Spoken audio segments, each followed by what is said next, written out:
Hello, so I've had 2 more purchases from the Army Surplus store, and sadly I think by the time this video goes live the actual physical store will be shut. However, I think it said their eBay store is going to carry on running, so in the description I'll put a link to their eBay store, so hopefully that will still be up and running.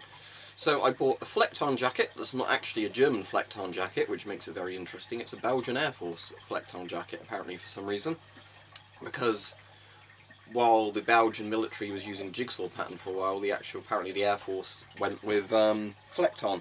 And it's an M65 style jacket, which is why I really like it. So you've got 2 big sort of button-up pockets at the top, 2 big button-up pockets at the bottom. It's got both zips and a button-up design, so I'll take that off and let you see it. I'll show you the label as well. And one of the reasons I really like it is it's in the retro old style Flecktarn, which is really bright and colourful. So there you go, you can see the label there. It's Sametex, or however it's pronounced, which is a Belgian company apparently. And it's saying you can wash it up to 60 degrees. It doesn't mention about tumble drying it or not tumble drying it. You've got some big internal pockets there as well, so you could easily fit a wallet or a phone in there.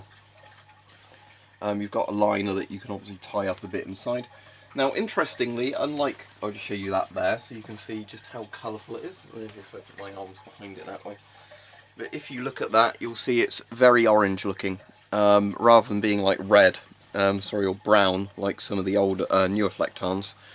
Newer Flecktarns tend to always have like a brown hue to them. This is the really nice old Flecktarn, which looks very green and sort of almost orange, as saying, which I think looks really good, especially if you're wearing it more for fashionable reasons.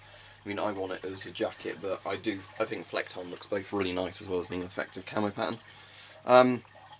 So what I'm going to do is I'll show you quickly the inside bit. So you've got a little neckliner sort of zip here. Now on an actual M65 jacket, that would be where the hood section is. However, if you look at this one when it's unzipped, you'll notice it's got like a waterproof material here, which is quite interesting.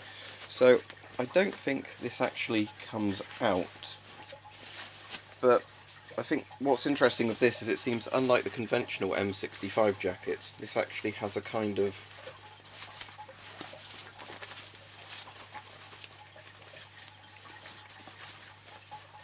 sort of thing built into it here. So what I'm sort of muddling at what I'm trying to say, but what I'm sort of getting at is that unlike conventional M65 jackets, which have a button-in liner that goes on the inside, you know, you'd have it in there that you button in and button out. This one seems to actually have the liner stuffed in through the neck, which is actually quite an interesting way of doing it. It means the jacket does look a bit neater on the inside. But as you can see, if you look down there, probably not going to be that visible on the camera, you've basically got a big section of the jacket that you can actually, you know, get at on the inside. So yeah, that's quite interesting in my opinion. So I've not played around too much with this, but it looks like you can somehow detach that from the inside. You can actually see the pattern quite well as well from the inside, but maybe not on the camera, but to the eye that's quite visible. But yeah, interesting that this actually has a kind of, you know, separate inner liner bit you access through the neck rather than, you know, there. But as I said, this is very comfortable. I did wear this for a walk out in the wind and the cold one day. Very good. So I didn't spot any more of these though in the Army Surplus, but I thought I'd point this out because it's one of the things I'd not seen before. So let me show you the other thing I bought. Okay, so this is a Polish Puma jacket, I believe they're called. So this is like a cold weather jacket. Now this one doesn't have a liner on the inside. I don't think any of them in the Army Surplus did have the liners on the inside. But they were only £15. Most of these I've seen online are like 25 plus. So it's still got like a nice quilted interior sort of layer. It's very comfortable. I'll put it on in a second. But as you can see, down the inside there are buttonholes. So I think what this is one way, you know, you can button in an interior liner there. But that's basically what the entire thing looks like from the inside. That's what it looks like from the outside. So without the extra liner in there, it's you know, going to be alright for, I'd say, autumn sort of weather in the UK, maybe not the really extreme cold weather.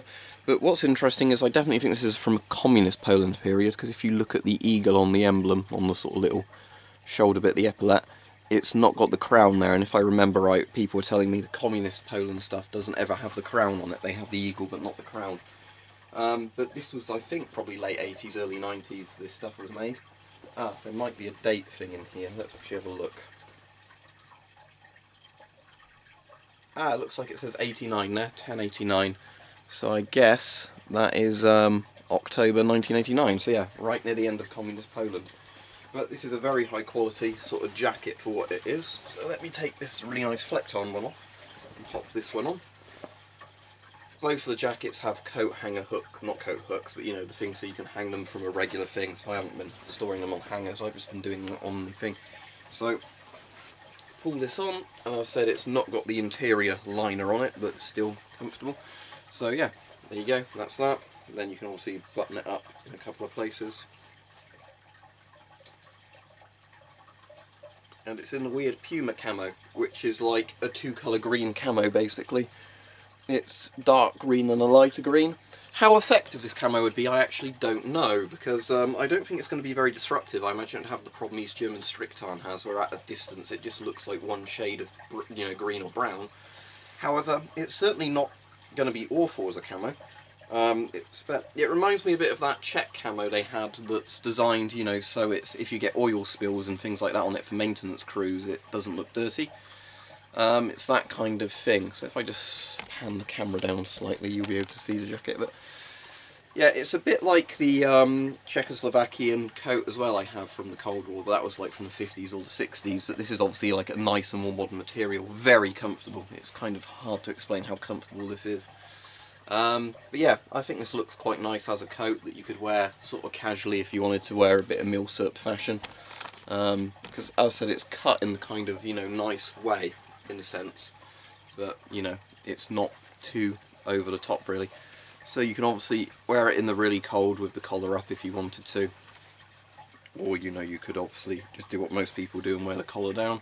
I think why this one's been stored for a while, the collar tends to want to stick up in a certain way, so I might have to weigh that down, but let's just put the collar down again and then... But yeah, it's comfortable, fits well.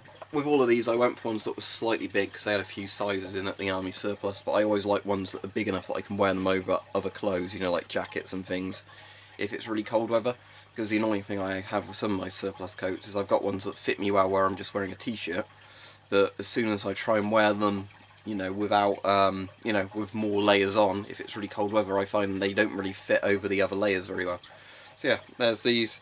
As said, you can see that there's more buttonholes inside, so I definitely think there's an interior liner that can be added to this, probably very similar to an M65 jacket's sort of, you know, quilted sort of liner that you probably wear for the more cold weather, and then for when it's warmer weather you have it without the liner.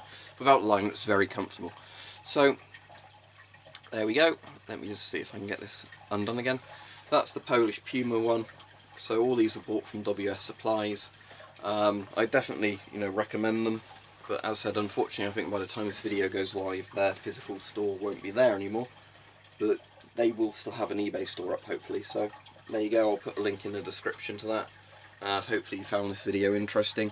But yeah, this was £15 for one of these, and the Flecktarn jacket was £35. Now, when I was looking on eBay, most of these Polish Puma jackets, I don't know if this was with the liner or without liner, were like £20 to £30, so let's say £25 average. These sort of jackets, I couldn't find this exact one, but very similar, like M65 style Flecktarn jackets and Flecktarn parkas were about £50 to £80, so let's say that's £60 to £70 a jacket. So you're looking at, you know, pretty close to 100 quid, and I got both of these together for £50, 35 for this one, 15 for the Polish jacket.